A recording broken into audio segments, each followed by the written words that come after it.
కాంగ్రెస్ ప్రభుత్వం ప్రజలను మభ్యపెట్టి మరొకసారి స్థానిక సంస్థల ఎన్నికల్లో ఓట్లు దండుకోవాలని చూస్తూ ఉంది.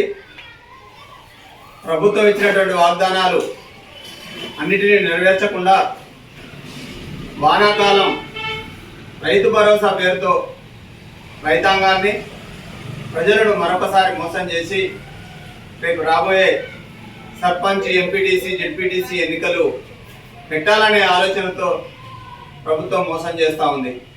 మేము ప్రభుత్వాన్ని డిమాండ్ చేస్తూ ఉన్నాం, మీరు వాగ్దానాలు నెరవేర్చే పరిస్థితి ఉంటే మహాలక్ష్మి స్కీమ్లో మహిళలకు ఇచ్చినటువంటి 2500 రూపాయలు ఏమైనాయి?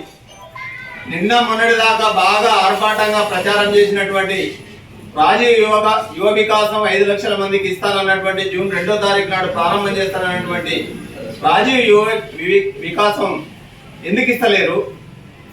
అట్లాగే నిరుద్యోగ వృత్తి ఎందుకు ఇస్తలేరు? 4000 రూపాయల పెన్షన్ ఎందుకు ఇస్తలేరు? ఇలాంటి అన్ని మోసపూరితమైనటువంటి వాగ్దానాలు చేసి ఏ ఒక్కటి నెరవేర్చకుండా మళ్ళీ ప్రజలను మోసపూరితమైనటువంటి వాగ్దానాలు అమలు చేస్తూ ప్రజల్ని మోసం చేసి మళ్ళీ రేపు స్థానిక సంస్థల ఎన్నికల్లో ఓట్లు దండుకోవాలని చూస్తే ప్రజలు తెలియదక్కువ వాళ్ళు కాదు, రైతులు తెలియదక్కువ వాళ్ళు కాదు. మిమ్మల్ని ప్రశ్నించి మీ మీద అపనమ్మకంతో పూర్తి వ్యతిరేకతతో ప్రజలు ఉన్నారు.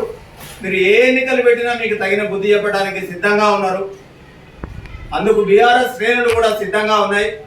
బీఆర్ఎస్ శ్రేణులకు కూడా విజ్ఞప్తి చేస్తూ ఉన్నాం, రేపు రాబోయే స్థానిక సంస్థలల్లో ఎంపీటీసీ కానీ, జెడ్పీటీసీ కానీ, సర్పంచ్ కానీ ఏ ఎన్నికలు వచ్చినా బీఆర్ఎస్ శ్రేణులు సిద్ధంగా ఉండాలని, కాంగ్రెస్ ప్రభుత్వానికి, కాంగ్రెస్ పార్టీకి తగిన బుద్ధి చెప్పే విధంగా ప్రజల్లో ఉన్నటువంటి వ్యతిరేకతను పోగు చేసుకొని బీఆర్ఎస్ పార్టీ నాయకులను గెలిపించుకునే విధంగా పార్టీ కార్యకర్తలందరూ కూడా సిద్ధం కావాలని తెలియజేస్తాం. ఈ